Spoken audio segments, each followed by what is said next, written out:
Hello everyone, I'm Mr. Brain and I welcome you to my channel. Today we will solve this very interesting equation proposed at the Mathematics Olympiad. X equals the square root of I. We will look for the real and imaginary parts of the complex number x. The first step is to square both sides of the equation. Let's solve this equation focusing on the real and imaginary parts of the complex number x.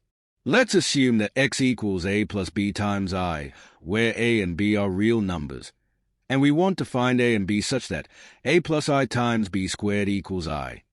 Let's expand the square on the left-hand side.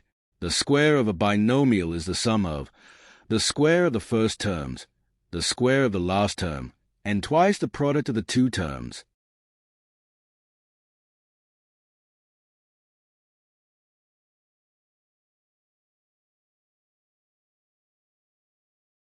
I squared is equal to -1.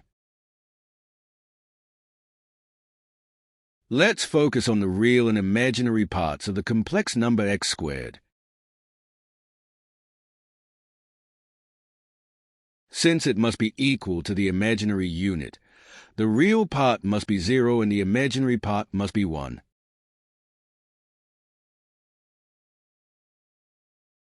From the first equation we get a squared equals b squared. So, a equals b or a equals -b. Now, let's solve each case. Case 1. A equals b. Substituting a equals b into the imaginary part equation 2 times ab equals 1, we get 2 times a equals 1. Given a times a equals a squared, we get 2 times a squared equals 1.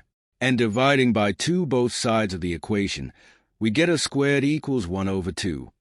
Applying the square root to both sides of the equation, we get a equals plus or minus 1 over square root of 2.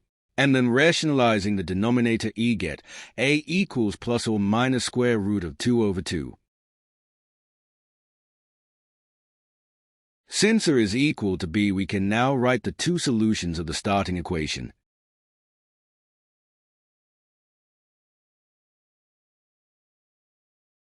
The first solution is obtained by considering a and b positive.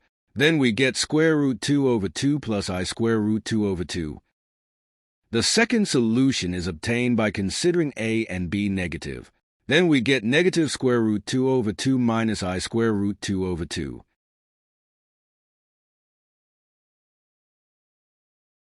Let's proceed with case 2 where A is equal to -b. Substituting a equals -b into the equation 2ab equals 1, we get 2a times -a equals 1. That is, -2 times a squared equal to 1. Dividing both sides by -2, we get that a squared is equal to -1 over 2. This has no real solutions, so the only valid solution is from case 1. These that I am showing you are the only two solutions to the starting equation. What an interesting question. What a fantastic solution. I hope you enjoyed the video and don't forget to subscribe to the channel. Have a nice day and don't forget, Mr. Brain solves problems.